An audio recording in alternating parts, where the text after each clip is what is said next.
오늘 우리에게 주시는 하나님 말씀은 사무엘상 31장 1절에서 6절까지 말씀입니다.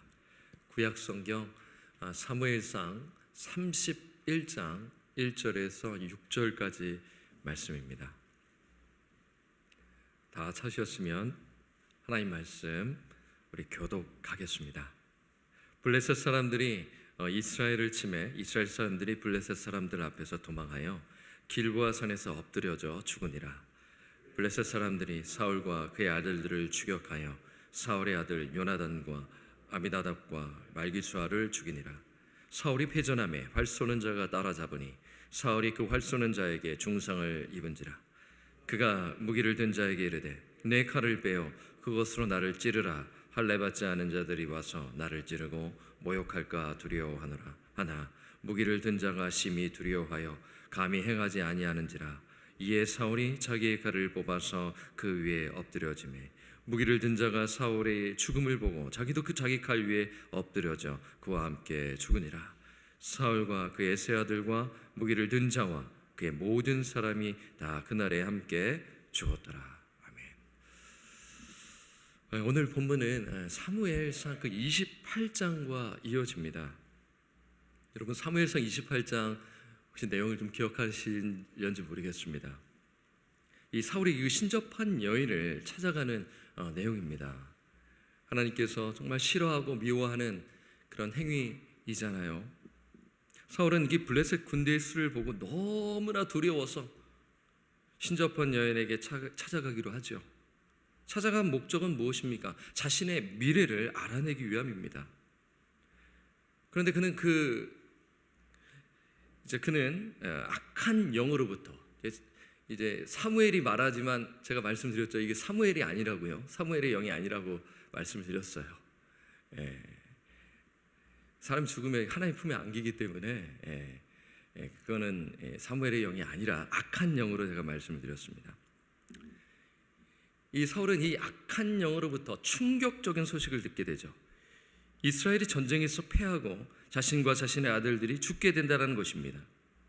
그 악한 영의 말 그대로 사울은 비참한 최후를 맞이하게 되는 것이죠. 그 내용이 오늘 본문에 담겨져 있어요.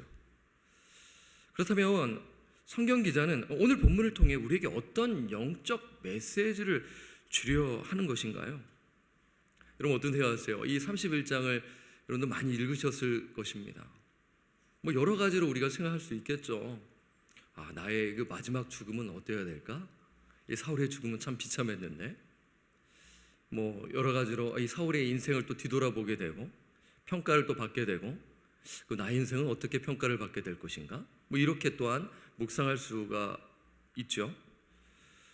자, 성경 기자는 이 스토리만 이야기해주고 직접적으로 메시지를 주고 있지는 않아요.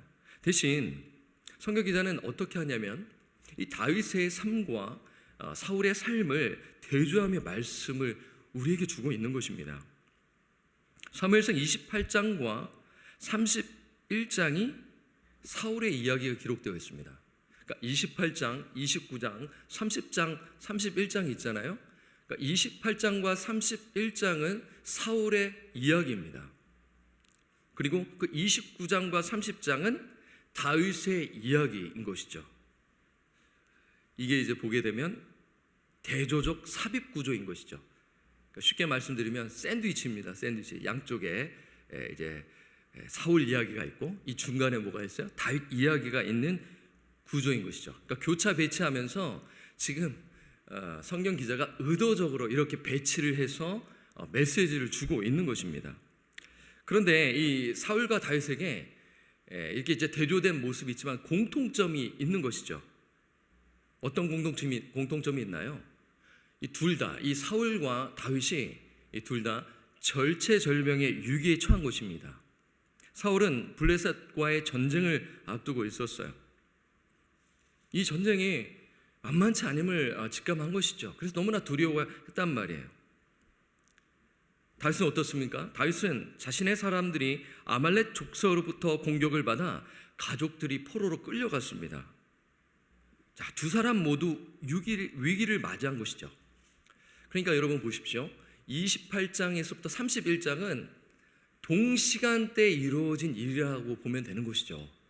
장소는 다르지만 시간대는 같은 것입니다.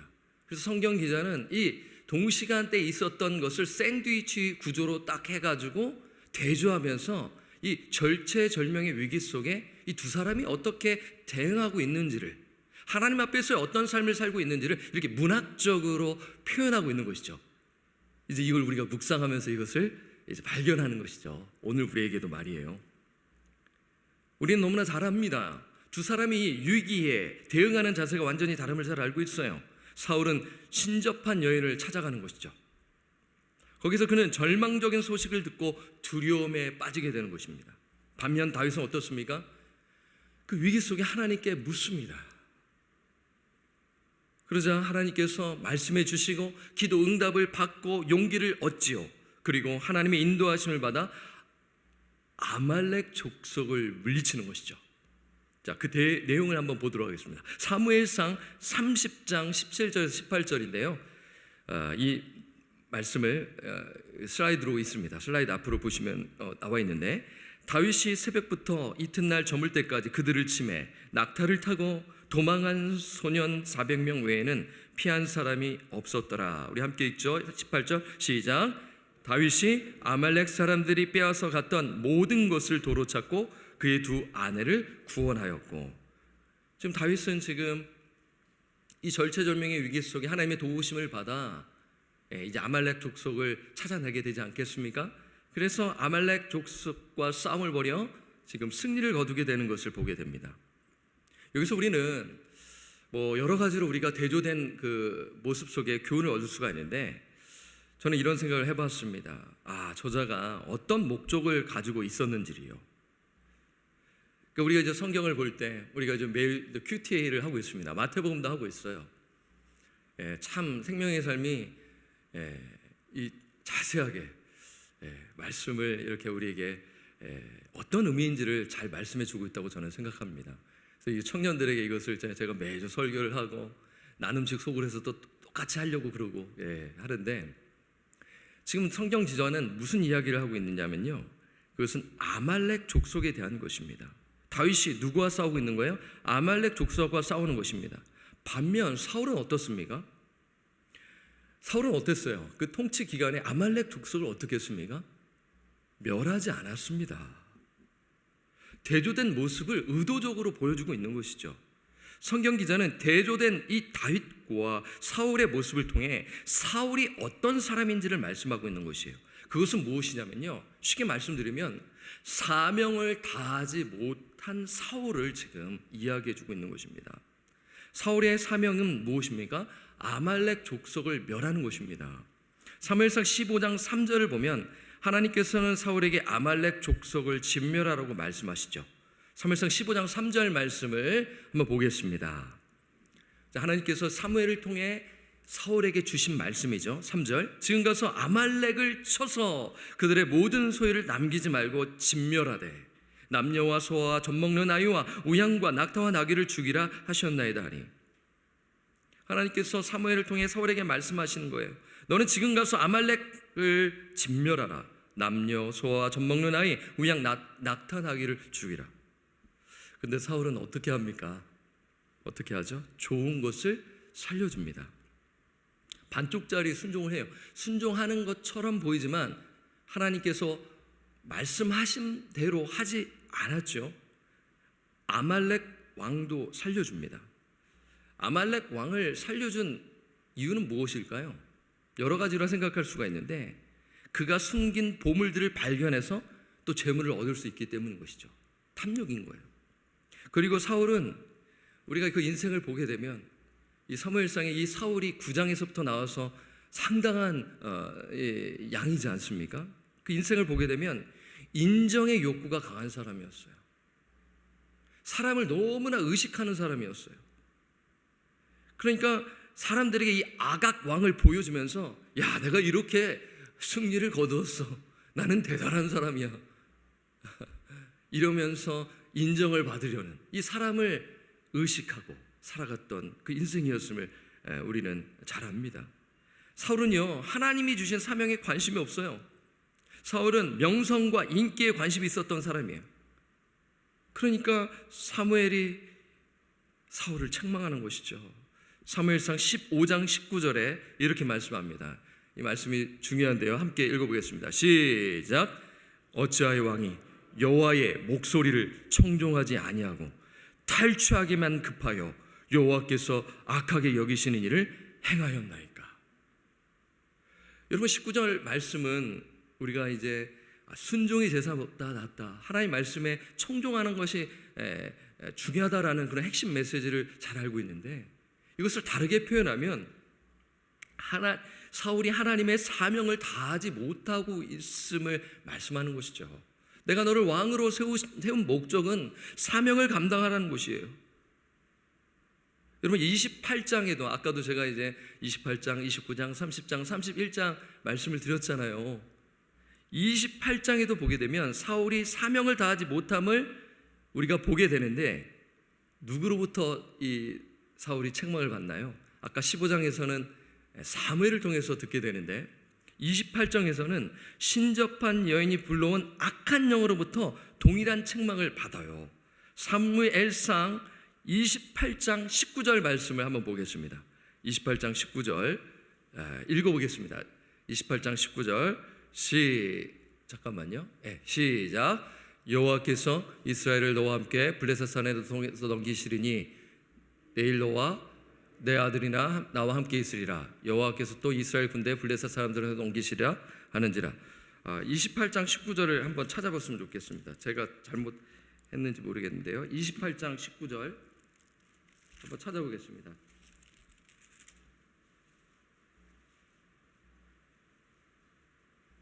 제가 잘못했습니다. 제가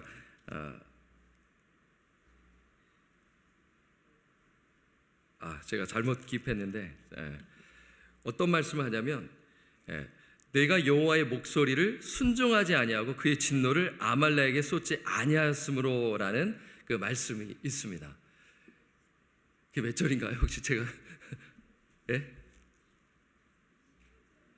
28절, 18절 말씀, 죄송합니다. 28장 18절 말씀 우리 함께 읽어보겠습니다. 시작. 내가 여호와의 목소리를 순종하지 아니하고 그의 진노를 아말렉에게 쏟지 아니하였으므로. 죄송합니다. 제가 잘못 표기했네요. 그러니까 지금 악한 영으로부터 사울이 지금 책망을 받는 것이죠. 네가 여호와의 목소리를 뭐하지 아니하므로 순종하지 아니하고 그의 진노를 어디에게 쏟지 아니하였다? 아말렉에게 쏟지 아니하였다. 그러니까 여기서도 아말렉이 나오는 것이죠. 아말렉이. 성경 기자는 아말렉 족속을 계속해서 이야기하며 어떤 것을 얘기합니까? 사명을 다하지 못하고 있음을 묘사하고 있는 것입니다. 그러면서 이제 31장에 이 사울은 이 블레셋의 패에 비참한 죽음을 맞이하게 되는 것입니다. 오늘 본문에서도 사명을 다하지 못하고 있음을 알 수가 있어요. 어떤 사명입니까? 블레셋으로부터 이스라엘을 구원하지 못하는 것이죠. 하나님이 사울을 왕으로 선택하신 목적이 우리는 너무나 잘 알고 있어요. 블레셋으로부터 이스라엘을 구원하는 것입니다. 사무엘상 9장을 보면 하나님께서 사울을 택하신 목적을 말씀하고 있어요. 자, 사무엘상 9장 16절을 한번 보도록 하겠습니다. 사무엘상 9장 16절 말씀입니다. 자, 사무엘상 9장 16절 한번 찾아보겠습니다. 이것도 우리 한번 직접 한번 찾아보겠습니다. 사무엘상 9장 16절 말씀 한번 직접 찾아보겠습니다. 그 다음 슬라이드 띄워주시면 감사하겠습니다. 9장 16절 찾으셨나요? 찾으셨으면 제가 읽겠습니다. 내일 이맘때 내가 베냐민 땅에서 한 사람을 내게로 보내리니 너는 그에게 기름을 부어 내 백성 이스라엘 지도자로 삼으라. 그가 내 백성을 블레셋 사람들의 손에서 구원하리라. 내 백성의 부르짖음이 내게 상달되었으므로 내가 그들을 돌보았노라 하셨더니. 이 9장은 하나님께서 사울을 택하셔서 이스라엘 백성들이 원하는 대로, 하나님 원치 않으셨지만 이스라엘 백성들이 구하기에 왕을 주시지 않습니까? 그러면서 하나님께서 무조건적으로 사울을 택하시지 않습니까? 그런데 여기서 말씀하시는 것, 하나님이 그를 왕으로 택하신 목적이 있는 것이죠. 그것은 이스라엘 백성을 블레셋 사람들의 손에서 구원하는 것입니다. 그런데 그는 어떻게 했습니까? 사명을 다하지 못했다라는 것을 말씀하고 있어요. 그는 왕으로서 통치를 정말 하나님의 그 말씀에 따라 겸손하게 통치를 해야 되는데 분노에 사로잡혀 자신의 아들 요나단마저 죽이려 하지 않았습니까? 그는 또 왕으로서 어디에 사로잡혀요? 질투에 사로잡혀 분노에 사로잡히고 질투에 사로잡혀 다윗을 죽이려 한 것입니다. 그리고 통치 내내 그 후반에는 오로지 다윗을 죽이는데 온갖 시간을 다 쏟습니다. 왕으로서 사명을 게을리한 것이죠.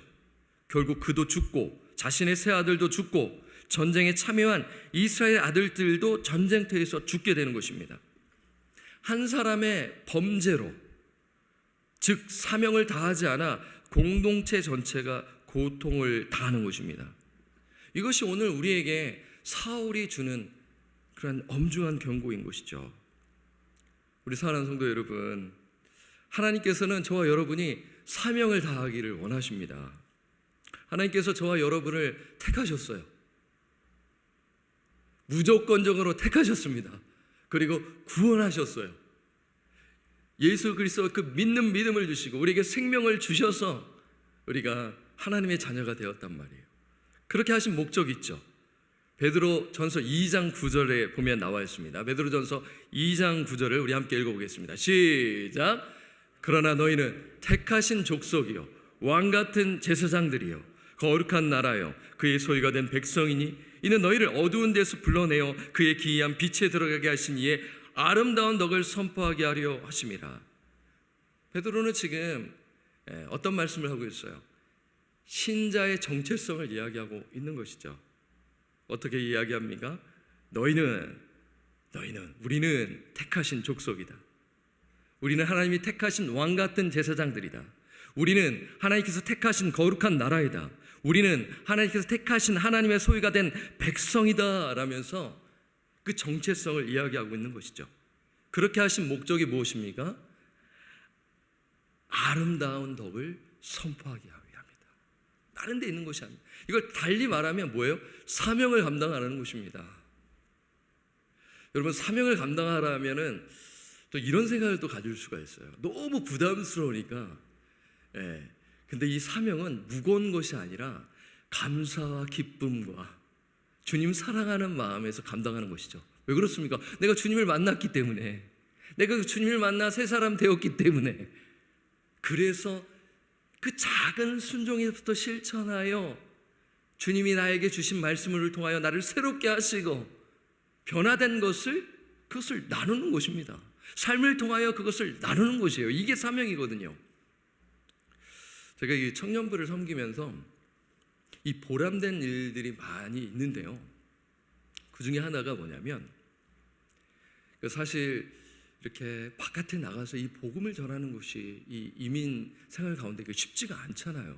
여러분 그렇지 않습니까? 마트 앞에서 복음 전도지 나눠줄 수는 있지만 이 붙들어 놓고 이 하는 것이 만만치 않습니다. 요즘 같은 세상에는 말이에요. 가게 앞에서 그거 하지 마세요 하고 이렇게 하잖아요. 그러면 어떻게든지 관계를 맺어서 복음을 전하는 일이 상당히 지금 오늘날에 있어야 하는 것입니다. 전도 폭발에서 그렇게 가르치잖아요. 근데 우리 청년들이 이렇게 이제 친구를 따라 혹은 이렇게 이제 웹사이트를 검색해서 사람 만나러 교회를 오게 됩니다. 그러면 딱 이야기가 나오면 지금 복음을 모르는구나.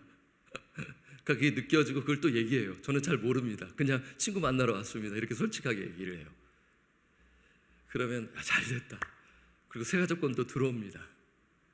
이 새가족관 5주를 다 하는데 다 하는 청년도 있지만 한 번, 두 번 빠지잖아요. 그럼 제가 어떻게 하냐면 메이크업을 해줍니다. 어떻게든지 관계를 쌓고 한 번을 만나도 두 번을 만나도 계속 복음을 전하며 나아가는 것이죠. 지난 주일에도 그렇게 했어요. 근데 아쉽게도 목사님 지금은 때가 아닙니다. 아직 모르겠습니다. 제가 1시간 10분 동안 막 나누면서 복음을 전했는데 그래도 저희 안에는 기쁨이 있어요. 왜냐하면 그전과는 달리 반응이 그래도 있는 걸 보였거든요. 지금은 때가 아니지만 언젠가는 하나님께서 역사하셔서 나는 물을 주고 씨를 뿌리고 물을 주면 이제 거두시는 분은 성령 하나님이시니까 나중에 누군가를 통하여 이 영혼이 예수님을 만나겠구나, 이러한 것을 보고 잘 마무리했고요. 그리고 마치고 돌아가는데 웃음 막 이제 힘들면 얼굴이 좀 어두울 수가 있잖아요. 그런데 우리 청년 리더들한테 좋은 시간을 보냈다고 얘기하는 것을 제가 또 듣고 너무나 기뻤어요. 우리의 사명은 무엇이냐면 한 영혼을 붙들며 그 영혼을 케어하고 말씀을 전하고 나누고 이렇게 하는 이 사명을 우리에게 주신 것이잖아요. 우리의 생명이 이제 언젠가는 끝나게 됩니다. 주님이 우리를 부르실 때 그때 하나님이 물으시는 것이죠. 사명, 감당하와. 오늘 사울의 이 죽음을 통해서 우리에게 말씀하는 엄중한 경고는 정말 우리가 사명을 다하고 있는가, 하지 않고 있는가, 내가 정말 엉뚱한 것에 힘을 쏟고 있는가, 혹시 사울처럼 그렇게 사람에게 인정받으려고 애를 쓰고 그러면서 살고 있지는 않은가, 이 부분을 우리 자신을 한번 돌아보면서 이 말씀을 묵상해야 할 것입니다. 그래서 하나님께서 저와 여러분에게 말씀하시는 것입니다. 맡겨진 사명을 감당하라. 그리고 하나 더 오늘 본문에서 우리가 생각할 수 있는 것이 있습니다. 사실 제가 이 사무엘상을 하게 되면 이제 어떻게 보면 비슷한 이야기를 좀 반복적으로 좀 듣게 되잖아요. 근데 지금 이 부분도 어떻게 보면 이미 들으셨을 텐데 그래도 한 번 더 하겠습니다. 이 사울이라는 사람이 너무나 자세히 기록되어 있어요. 우리가 성경을 이제 강해적으로 그 문맥에 맞춰서 말씀을 보는 훈련 참 필요하죠. 그게 이제 우리가 말씀 묵상을 하고 있잖아요. 마태복음이라는 책을 가지고 전체적인 큰 문맥 속에 우리가 그렇게 클로즈업해서 그 문맥을 통해 메시지를 얻습니다. 그러면서 동시에 우리가 생각해야 할 것, 구약은 구속사적으로 성경을 보는 그 훈련 아니겠습니까? 그러니까 Christ-centered message, 그러니까 예수 그리스도 중심적 메시지를 생각하는 거죠. 네. 그러니까 이 다윗이라는 인물은 결국 예수님을 예표한다라는 생각을 가지고 우리가 묵상하면 참 좋고, 그런데 사울은 그럼 어떻게 봐야 되냐?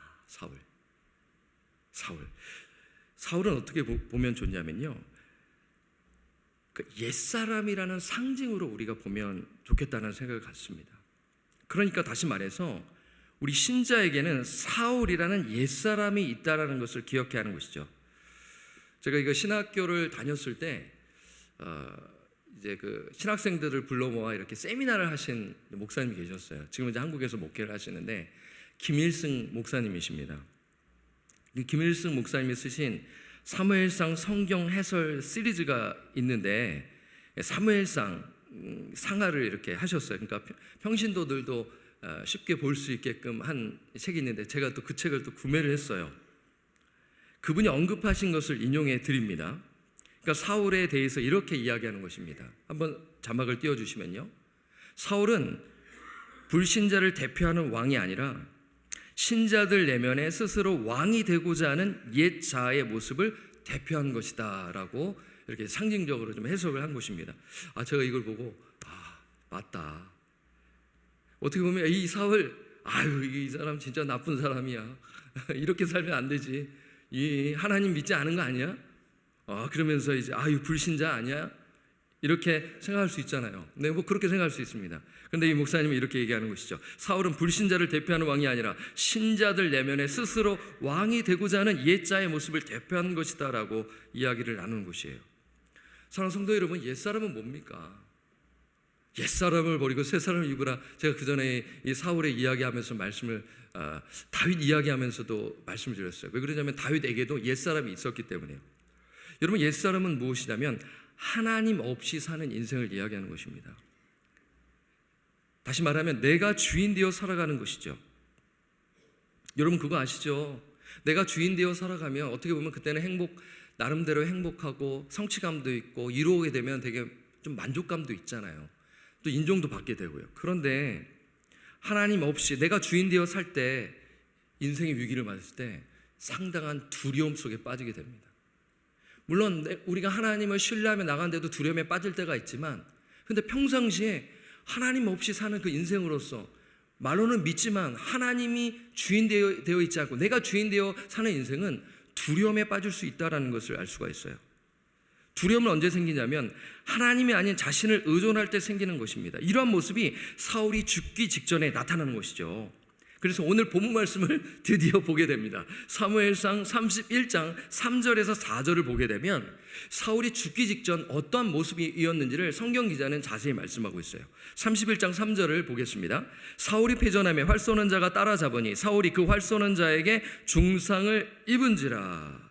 자, 이제 마지막 최후의 모습인데요. 4절을 보면은요, 그가 무기를 든 자에게 이르되 내 칼을 빼어 그곳으로 나를 찌르라. 할례 받지 않은 자들이 와서 나를 찌르고 모욕할까 두려워하노라 하나 무기를 든 자가 심히 두려워하여 감히 행하지 아니하는지라. 이에 사울이 자기의 칼을 뽑아서 그 위에 엎드려지매 사울이 활에 맞고 중상을 입었습니다. 그러자 사울은 무기를 든 자에게 말하는 것이죠.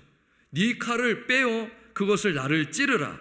할례 받지 않은 자들이 와서 나를 찌르고 모욕할까 두려워하노라.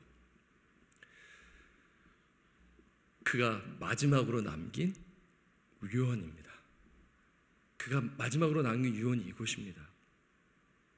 물론 인간적으로는 이해가 됩니다. 당시 적군에게 수치를 당하죠. 고대 사람들은 적군의 수장을 고문하고 눈을 뽑고 손과 발을 자릅니다. 많은 사람들 앞에서 모욕을 당하고 죽게 되는 것이죠.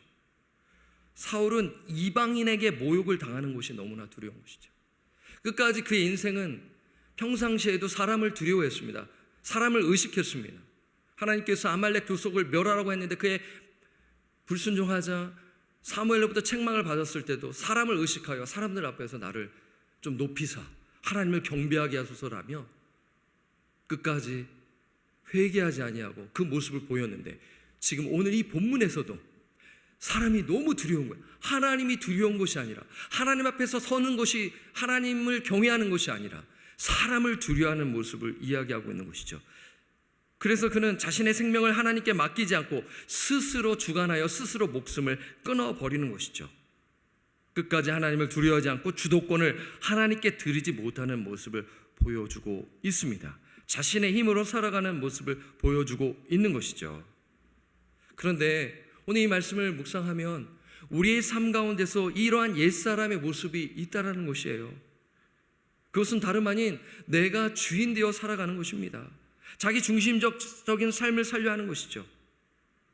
하나님은 우리가 그렇게 살아가기를 원하지 않는다라는 것을 알면서도 이때는 내 자존심이 중요하기 때문에, 내 체면이 중요하기 때문에, 사람들 앞에서 면이 서야 하기 때문에 진실하지 못하고 그렇게 가면을 쓰고 나아갈 때가 우리 또한 있지 않나요? 하나님은 우리에게 말씀하십니다. 그 사울의 그 옛사람을 버리고 그 예수 그리스도를 닮아가는 삶, 새 사람을 입으라는 그 말씀대로 살기를 원하시는 것이죠. 그것은 다름 아닌 자기를 부인하는 것입니다.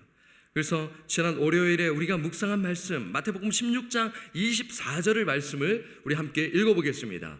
우리 마음에 새기면서요. 시작. 제자들에게 이르시되 누구든지 나를 따라오려거든 자기를 부인하고 자기 십자가를 지고 나를 따를 것이니라. 아멘. 예수님은 우리에게 말씀하세요. 그 문맥을 통해서 베드로의 신앙 고백이 있었지 않았습니까? 베드로이 진정한 신앙 고백을 했습니다. 그리고 난 후 예수님은 교회에 대해서 말씀하셨어요. 그렇죠? 진정한 신학을 고백한 그 자들의 공동체가 교회라고 말씀하셨고, 그리고 그 교회 그 따르는 자들이 예수님의 제자로서 걸어갈 것을 말씀하시면서 그 제자란 어떻게 살아가야 될지를 말씀하시나요?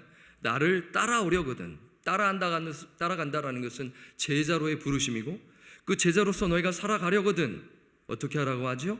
자기를 부인하라.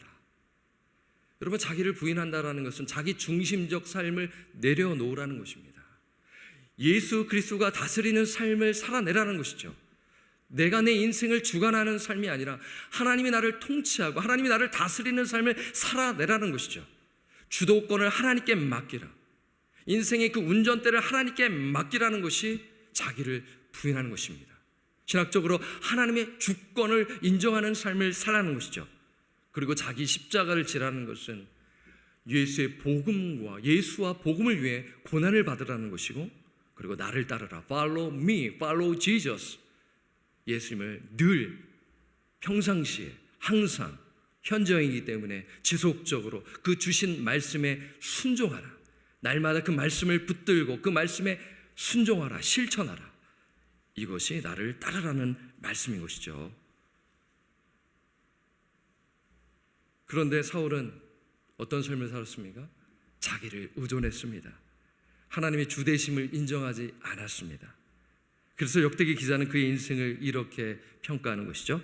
역대상 10장 13절에서 14절을 말씀 보면, 역대상하는 사무엘 상하를 커멘터리, 이렇게 해설을 해주는 성경이잖아요. 그래서 역대기 기자는 이 사울의 인생을 이렇게 평가하는 것입니다. 사무엘상 31장과 달리 직접적으로 평가해주고 있습니다. 제가 읽겠습니다. 13절. 사울이 죽은 것은 여호와께 범죄하였기 때문이라. 그가 여호와의 말씀을 지키지 아니하고 또 신접한 자에게 가르치기를 청하고. 14절 함께 읽겠습니다. 시작. 여호와께 묻지 아니하였으므로 여호와께서 그를 죽이시고 그 나라를 이새의 아들 다윗에게 넘겨주셨더라. 그렇죠.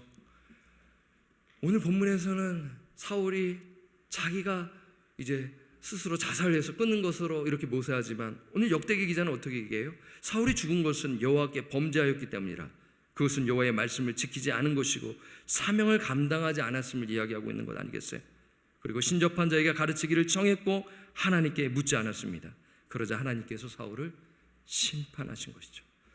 참으로 엄중한 말씀입니다.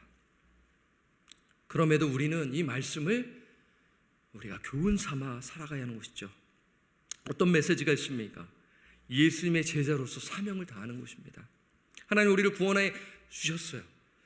천국의 영생을 갖도록 값없이 선물을 주셨습니다. 근데 그것에 우리가 감사해야겠죠. 근데 그걸로 끝나는 것이 아니라 이 땅 가운데서 제자로서의 사명을 감당하는 것이죠. 한 영혼에게 복음을 전하고 생명을 주고 제자를 삼는 것입니다. 얼마 전에 저희가 선교 헌신 서약을 했어요. 제가 우리 청년들에게도 동일하게 했습니다. 1부, 2부, 3부에 예배하는 것처럼. 그래서 우리 청년들이 내더라고요. 하나님께서 그 마음을 터치하시니까 우리 청년들이 내더라고요. 그래서 이 말씀에 우리가 순종하는 것이 얼마나 중요한지, 그래야 우리 다음 세대가 세워지게 되는 것입니다. 또 그렇게 또 세워지고 있음을 또한 보게 돼서 너무나 감사하죠. 그리고 하나 더, 우리가 사명을 감당하되 예수의 제자로서 두렵고 떨림으로 구원을 이루어가는 것입니다. 사울이라는 옛사람이 우리에게 있을 수 있다. 내가 정말 방심하고 내가 깨어있지 않으면 넘어질까 조심하라. 선줄로 생각하는 자여 넘어질까 조심하라는 그 말씀 앞에서 그 옛사람이 있다는 것을 기억하며 그것을 십자가에 못 박고 새 사람으로 살아가는 것이죠.